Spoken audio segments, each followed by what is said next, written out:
출애굽기 20장 1절부터 우리 3절까지의 말씀입니다. 하나님이 이 모든 말씀으로 말씀하여 이르시되 나는 너를 애굽 땅 종되었던 집에서 인도하여 낸 내 하나님 야훼니라. 너는 나 외에는 다른 신들을 내게 두지 말라. 아멘. 오늘은 오직 유일하신 야훼를 사랑하라라는 제목으로 우리 함께 은혜를 나누고자 합니다. 지난주에 십계명을 시작하면서 십계명의 서원의 부분에 대해서 함께 살펴봤는데요. 우리 기억을 또 되살리기 위해서 잠시 되짚어 보면 십계명은 우리를 억압하고 가두려는 하나님의 우리에게 주신 그 감옥이 아니라 우리에게 자유를 허락해 주시는 하나님의 선물이다였습니다. 그리고 아무 공로 없이 예수님의 십자가로 인해서 구원받고 그렇게 하나님의 자녀가 된 우리들의 삶이 달라져야 하는데, 그렇게 달라지기 위해서 너희는 이렇게만 살아라, 그럼 내가 너희에게 참된 자유를 허락해 주겠다라고 말씀해 주시고, 또 부모가 걱정하는 자녀를 사랑하는 마음으로 그에게 울타리를 쳐 주었던 것처럼 하나님이 우리에게 허락해 주신 그 울타리, 그 사랑이 바로 십계명이다. 또 이렇게 지난 시간 함께 나누었습니다. 오늘은 그 첫 번째 선물을 풀어보는 시간입니다. 제 1계명을 함께 살펴볼 텐데요. 1계명에 해당하는 20장 3절 말씀을 우리 다시 한번 큰 목소리로 함께 읽어보겠습니다. 너는 나 외에는 다른 신들을 내게 두지 말라. 아멘. 3절 말씀을 보면 나 외에는 이라는 말로 시작을 합니다. 너는 나 외에는 다른 신들을 내게 두지 말라, 이렇게 되어 있는데요. 이 말은 히브리 말로 하면은 알파님이라고 합니다. 알이라는 말은 무엇 앞에서, 누구누구 앞에서 그런 뜻이고, 또 영어로는 before라고 이야기할 수 있겠죠. 그리고 파님이라는 말은 얼굴이라고 합니다. 그래서 누구누구 앞에서, 알파님, 누구누구 앞에서, 이렇게 번역이 가능하게 됩니다. 즉 다른 신들을 내 얼굴 앞에서 두지 말아라, 이렇게 3절 말씀을 해석을 할 수 있을 겁니다. 너는 내 얼굴 앞에서 다른 신들을 두지 마라 라는 말씀은 너와 나 사이에 다른 신들이 절대 들어와서는 안 된다라고 해석할 수 있겠죠. 동의가 되실까요? 너와 나 사이에는 우리 둘만, 너하고 나만 있어야지 다른 신들은 너와 나 사이에 절대 개입해서는 안 된다라는 말씀이 되는 겁니다. 이거를 잘 기억해 주셨으면 좋겠습니다. 그리고 이 말은 은혜를 준 사람하고 은혜를 받은 사람, 은혜를 준 하나님과 은혜를 받은 이스라엘 백성 사이에 그 독점적이고 그 배타적인 관계가 되어져야 된다고 합니다. 독점적이라는 말은 쉽게 이해가 되는데, 배타적 관계라는 말은 좀 어렵기도 합니다. 설명을 드려보면 이 배타적 관계란 말은 너와 나 사이에 남들이 끼어들어서지 않도록 모든 걸 배타해야 된다, 배제해야 된다라는 말이라고 합니다. 나머지 것들은 배타해야 되는데, 가장 쉬운 예를 들어보면 저희 부부 사이를 예로 들어볼 수 있을 것 같습니다. 부부 사이에는 두 사람만 있습니다. 그렇죠? 그 누구도 부부 사이에 끼어들어서는 안 됩니다. 다른 남자, 다른 여자가 끼어드는 순간 큰 문제가 일어납니다. 그 두 관계가 독점적이고 배타적인 관계가 반드시 되어야 하듯이 하나님과 우리의 관계가 그런 관계로 남아야 한다라는 것입니다. 어느 목사님이 이런 간증을 하는 것을 들었습니다. 신방을 다니다 보면 어쩔 수 없이 우리 교회 같이 사역하는 여전도사님들과 차를 타고 동행할 때가 있는데 절대 옆자리에 앉지 못하게 하신다고 합니다. 본인을 묻지 못해서, 또 같은 교역자라고 하더라도 여자이고 남자이라는 그런 관계 때문에 조심하고 또 조심을 한다고 하시는데요. 마음 같아서는 트렁크에 태우고 싶은데 그럴 수가 없어서 가능하면 뒷자리에 태우고 또 가능하면 따로 다닌다라고 말씀을 하시더라고요. 이렇듯 우리들 사이에 그 누구도 있어서는 안 되는 그런 부부 사이처럼 하나님과 저희 사이에 그 어떤 누구도 끼어서는 안 된다라는 사실을 꼭 기억해 주시면서 계속 말씀을 살펴봤으면 좋겠습니다. 여기서 한 가지 질문을 드리고 싶습니다. 너는 내 앞에 다른 신들을 두지 말라라고 말씀하고 있는데요. 다른 신들을 두지 말라라는 말씀은 신이 있다는 걸까요? 없다는 걸까요? 맞습니다. 네. 내 앞에 다른 신을 두지 말라라는 말은 다른 신이 있다라는 전제를 앞에 두고 있는 겁니다. 어떻게 생각하면 좀 이상하게 생각할 수도 있을 것 같습니다. 하나님이 다른 신들을 인정하는 게 되어지는 거니까요. 한번 설명을 해보겠습니다. 이스라엘 백성들이 살았던 구약 시대에는 다신 국가였습니다. 너무나 많은 신들이 존재했던 그런 시대였는데 이스라엘 사람들이 아는 신만 해도 너무너무 많았었고요. 그래서 이런 뜻으로 말씀하셨다고 합니다. 너희들이 많은 신을 알고 있지만 적어도 너는 그래서는 안 된다.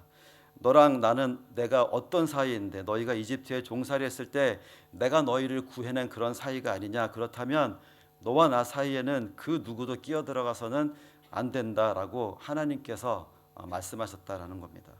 그래서 제1계명은 다른 신들이 있든 없든 상관없이 너에게만큼은 신은 나 하나여야 된다. 이게 이렇게 해석을 해볼 수 있을 것 같습니다. 정리를 해보면 1계명은 다른 말이 아니고 하나님의 은혜를 받은 사람은 우리의 삶 속에서 하나님과 나 사이에 결코 다른 신이 끼어들지 않게 해라. 이게 제1계명의 핵심이라고 기억하시면 될 것 같습니다. 그런데 이스라엘 역사를 보면 이 1계명이 위기에 처한 순간들이 다가오게 됩니다. 언제였냐면 이스라엘 백성들이 출애굽을 한 뒤입니다. 출애굽을 한 뒤에 가나안 땅으로 들어가게 되고 그 가나안 땅에서 정착을 하게 됩니다. 바로 그 정착했던 시기인데요. 원래 이스라엘 사람들은 어떤 생활을 했었냐면 아브라함 그리고 이삭의 삶처럼 계속해서 가축을 데리고 옮겨 다니는 유목민의 생활을 했습니다. 그랬죠. 가축을 많이 키웠었고요. 그래서 계속 옮겨 다닐 수밖에 없는 생활을 했었는데 가나안 땅에 들어가서는 더 이상 그럴 수가 없는 상황이었습니다. 더 이상 옮겨 다니지 않고 그 가나안 땅에 정착을 하는 그런 시절이 다가왔었는데 그곳에 정착하게 된 이스라엘 백성들은 어떤 생활을 했었을까요? 유목민이었기 때문에 당연히 가축을 키웠을 것이고요. 그리고 동시에 본격적으로 한 곳에 정착하게 되면서 농사를 짓는 농경 생활을 시작하게 됩니다. 유목민이었던 이스라엘 백성들이 농경민으로 되어졌던 것입니다. 그래서 농사를 지어서 먹고 살아야 했던 그들이 유목민의 생활의 패턴에서 농경민의 생활 패턴으로 이제 변화가 되어지는 시점이 찾아오게 된 겁니다. 그런데 이스라엘 백성들이 가나안에 정착하기 전에는 그 땅에 이미 살고 있었던 가나안 백성들이 있었습니다. 농사를 지으며 살고 있었던 가나안 사람들이 있었는데 이미 오랜 시간 동안 농경민으로서 농사를 짓는 이 모든 노하우들이 축적되어져 있던 그들이었기 때문에요. 농사를 잘 짓고 살았겠죠. 그리고 그들에게 아주 중요한 세 가지가 있었습니다. 첫째는 때를 따라 내려야 되는 비가 있었고 또 그로 인해서 허락되어지는 풍요가 두 번째이고 또 마지막으로는 다산. 이렇게 세 가지가 농경민에게 그리고 가나안 사람들에게 꼭 필요한 이 세 가지였었습니다. 농사를 짓기 위해서는 가축들도 키워야 했기 때문에 이 가축의 다산도 중요했지만 이 자녀의 다산도 너무나 중요했습니다. 뭐 그 당시에는 농기구가 발전할 수 없었던 시대였기 때문에 사람들이 모든 일들을 했었겠죠. 그래서 다산도 너무 중요했었습니다. 그래서 비, 풍요 그리고 다산이 너무나 중요했는데 이 세 가지를 관장하던 신이 있었습니다. 누구였을까요? 바알 신이죠. 그 바알 신을 가나안 사람들이 믿고 있었던 겁니다. 그리고 그 바알 신이 바로 농경신이었던 겁니다. 농경신이 때를 따라서 비를 주고 또 열심히 일했을 때는 또 풍요를 주고 또 가축들도 자녀들도 많이 낳을 수 있도록 그렇게 해준다고 믿고 있었던 게 가나안 사람들이 바알을 믿었던 이유였습니다. 자, 이제 이스라엘 사람들이 출애굽을 하고 가나안 땅으로 들어가서 농사를 짓기 시작했습니다. 먹고 살기 위해서는 농사를 지을 수밖에 없었는데 그 농사가 잘 되기 위해서는 가만히 보니까 바알 신에게 잘 보여야 되는 겁니다. 자, 여기서 이스라엘 백성들의 입장에서 한번 생각을 저희가 해보도록 하겠습니다. 이집트에서는 이스라엘 백성들을 구원해낸 야훼 하나님을 믿었습니다. 그런데 가나안 땅에 갔더니 가나안 땅에서는 그들을 먹여 살려주는 바알신이라는 또 다른 존재가 있는 겁니다. 하나님과의 의리를 지키자니 생존이 위협되고 또 생존을 해결하자고 하니 이 하나님과의 의리를 저버릴 수가 없는 상황에 놓이게 된 겁니다. 이 두 가지 가운데에서 이스라엘 백성들은 어떤 선택을 했을까요? 바알만 믿었을까요? 아니면 하나님을 섬겼을까요? 두 가지 다, 둘 다 섬기는 이스라엘 백성이 되어졌던 겁니다. 이걸 저희는 종교 혼합주의라고 이야기합니다. 이것도 믿고 저것도 믿고 다 섞어버리는 겁니다. 내가 편한 대로. 그래서 이스라엘 사람들이 전통적으로 믿어왔던 야훼 하나님을 가나안 땅에서 새로 알게 된 바알 신하고 두 군데 모두를 다 섬기게 된 겁니다. 그렇게 하면서 삶의 풍요도 지키고 또 믿음도 안정되는 그런 마음도 약속받기를 원했던 겁니다. 그러다 보니까 이 제1계명이 위기에 처하게 됐던 겁니다. 그런데 여러분 성경을 보면 어려울 때마다 위기의 때마다 저희가 소위 요즘에 얘기하는 어벤져스 같이 등장하는 그런 사람들이 나타납니다. 근데 그 당시에도 이 제1계명이 위기에 처하니까 어벤져스 같이 한 사람이 등장하는데요. 바로 엘리야입니다. 엘리야가 그 당시 이스라엘 백성들을 향해서 갈멜산에서 이렇게 이야기합니다. 열왕기상 18장 21절인데요. 함께 보도록 하겠습니다. 엘리야가 모든 백성에게 가까이 나아가 이르되 너희는 어느 때까지 둘 사이에서 머뭇머뭇하려느냐?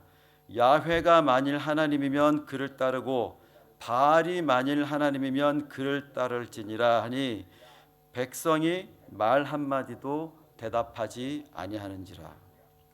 지금 의리상 이스라엘 백성들은 야훼를 섬기고 있는데 또 생존을 버릴 수가 없어서 바알을 섬기며 양다리 작전을 피고 있는 겁니다. 근데 그런 이스라엘 백성들에게 이때 그 엘리야가 나타나서 그러는 겁니다. 누가 참 신이냐라고 선포를 하고 있는 겁니다. 야훼가 하나님이면 그를 쫓고 바알이 하나님이면 그를 쫓아라. 너희는 결단해라라고 외치고 있는 겁니다. 그랬더니 백성이 말 한마디도 대답하지 아니하는지라. 그들이 꿀먹은 벙어리가 됩니다. 아무도 대답을 할 수가 없었습니다. 그리고 나서 갈멜산에서 있었던 대결이 펼쳐집니다. 너무 잘 아실 건데요. 바알 선지자 450명 대 엘리야 1명, 그 대결이 펼쳐지게 되는 겁니다. 바알 선지자 450명이 한꺼번에 불을 내려달라고 본인들이 막 피를 흘려가면서 칼과 창으로 본인들의 몸을 찢어가면서 기도를 합니다. 그런데 저녁 때가 되어도 아무런 일이 일어나지 않습니다.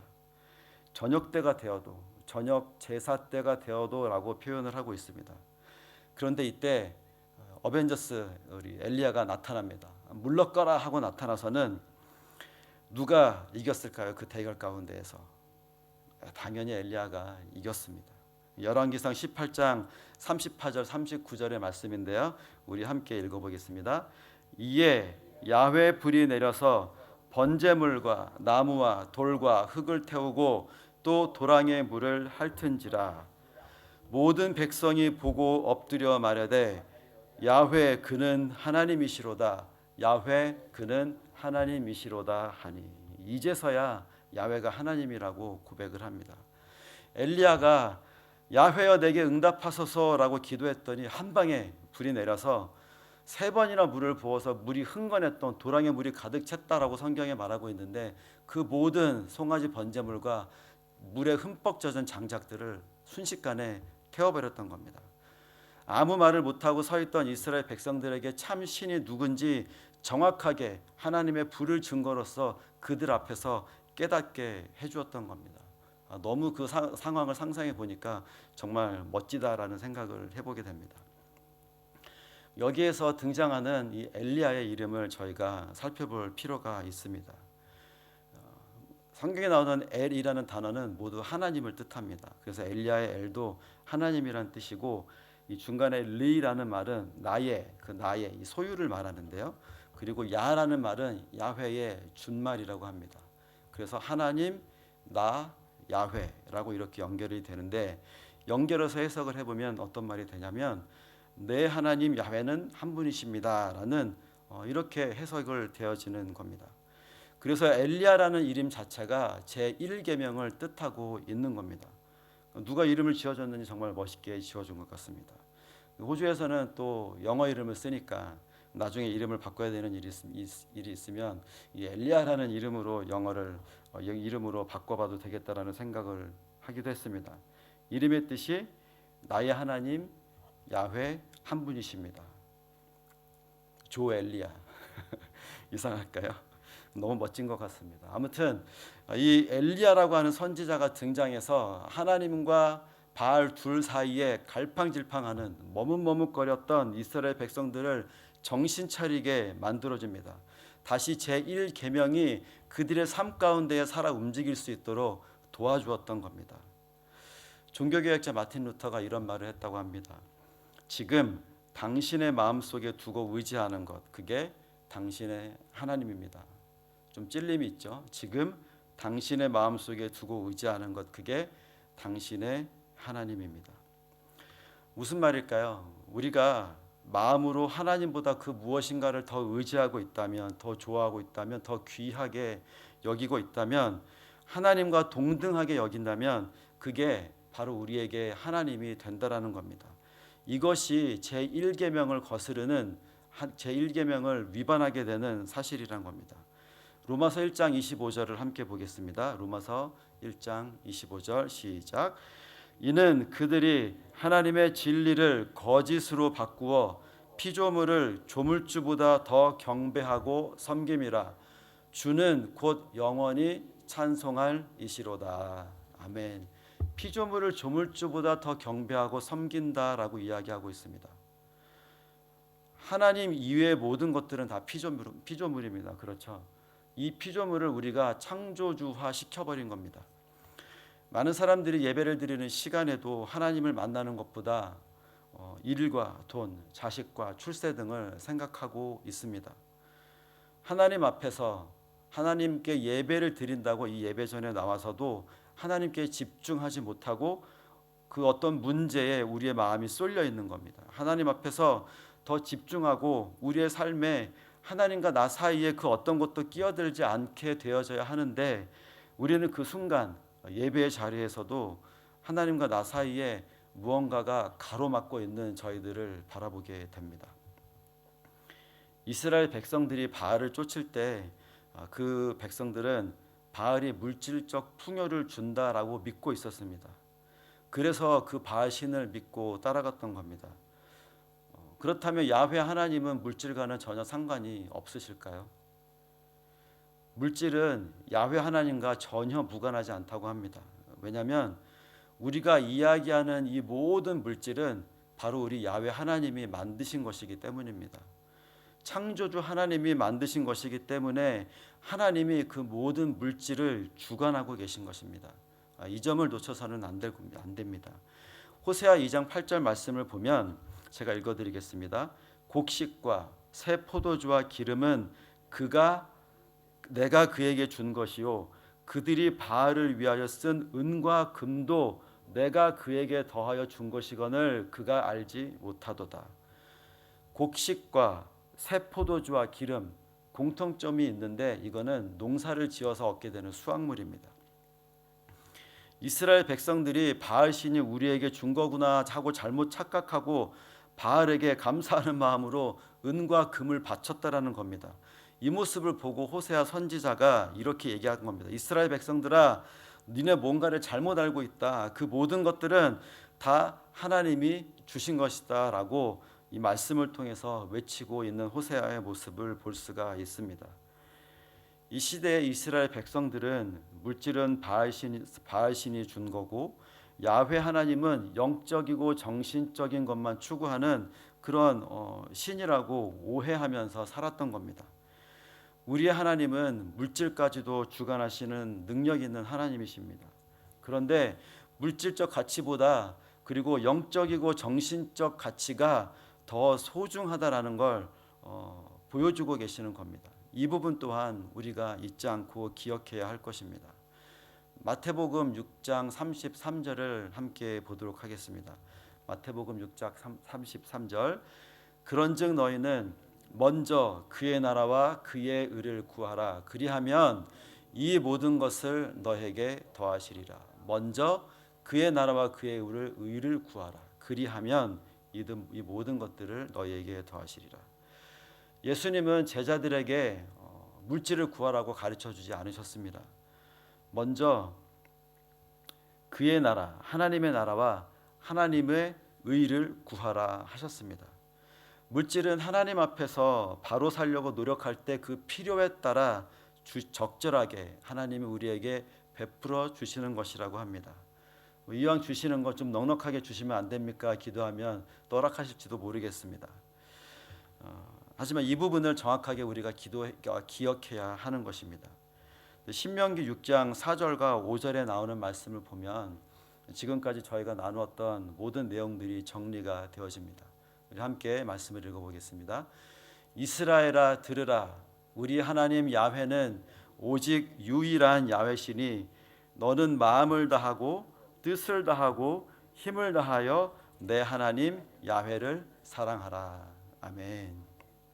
이 말씀을 보시면 마음을 다하고 뜻을 다하고 또 힘을 다해서 내 하나님 야훼를 사랑하라라고 말씀하십니다. 하나님 앞에서 우리가 드릴 수 있는 그런 최고의 전적인 헌신을 하나님이 오늘 저희에게 요구하고 계신 것입니다. 내가 가진 모든 걸 가지고 하나님 앞에 모든 걸 그분 앞에 바치라라는 겁니다. 우리가 보통 어떤 최고의 수준에 이르게 되면 경지에 이른다라고 표현을 하는데요. 하나님 앞에서는 내 자신이 보이지 않는 경지, 하나님 앞에서는 하나님만 보이는 경지, 그것이 바로 코람데오의 정신일 겁니다. 코람데오라는 말, 하나님 앞에서라는 말을 너무나 잘 알고 계실 텐데 하나님의 권위 아래, 하나님의 영광 아래 우리가 살아야 할 것입니다. 그리고 하나님 앞에서 내가 보이지 않고 오직 하나님만 보이니까 우리가 앞서 찬양했던 것처럼 이렇게 고백할 수 있는 겁니다. 세상과 나는 간 곳 없고 구속한 주만 보이도다. 이것이 나의 간증이요 이것이 나의 찬송일세. 나 사는 동안 끊임없이 구주를 찬송하리로다. 아멘. 말씀을 정리해 보겠습니다. 하나님과 나 사이에 그리고 내가 추구하는 것들은 모든 것들이 우상이 된다고 말씀하고 있습니다. 그 우상들이 제거가 되어져야 저희가 제1계명을 완벽하게 이룰 수 있는 겁니다. 하나님과 나 사이에 그 어떤 것도 돈이건 재산이건 자식이건 직장이건 사업이건 그 어떤 것들도 끼어들어서는 안 된다는 겁니다. 저희가 예배에 나올 때는 많은 걱정들을 가지고 나옵니다. 많은 문제들을 가지고 나옵니다. 그런데 그 예배의 순간에 그 모든 문제들이 모든 걱정들이 문제로 느껴지지 않게 되는 겁니다. 마음을 다하고 뜻을 다하고 그리고 힘을 다하여 야훼 하나님을 사랑할 때 주시는 그 힘을 가지고 그 에너지를 가지고 모든 문제들을 마주하는 겁니다. 그 문제들을 마주할 수 있는 힘을 하나님과의 관계 속에서 그 모든 문제들과 엘리야처럼 한판 승부를 벌이는 겁니다. 또 질문을 드려보면 엘리야의 하나님은 구약시대의 그 엘리야의 하나님일 뿐일까요? 아니면 지금도 우리의 삶에 동일하게 역사하시는 하나님일까요? 당연히 우리 삶 속에서도 동일하게 역사하시는 하나님 아니겠습니까? 그렇다면 그 변함없으신 하나님을 의지하면서 우리 앞에 있는 수많은 21세기의 바알실든 21세기의 바알 선지자들을 물리쳐 주시는 전능하신 그 하나님을 우리가 믿고 동행하고 있다라는 사실입니다. 우리의 삶 속에서 하나님과 우리 사이에 결코 다른 신들이 끼어들지 않도록, 또 하나님과 동행하는 삶을 살아가면서 너는 나 외에는 다른 신들을 내게 두지 말아라 라고 말씀하시는 이 제1계명을 지킬 때 엘리야를 통해 베풀어 주신 그 기적을, 그 은혜를 우리에게도 반드시 허락해 주실 겁니다. 이게 저희에게 오늘 허락해 주시는 첫 번째 선물입니다. 그 은혜의 선물을 통해서 오늘도 또 그리고 멋지게 승리하는 삶을 살아가는 저와 여러분의 삶이 되어지기를 소망합니다.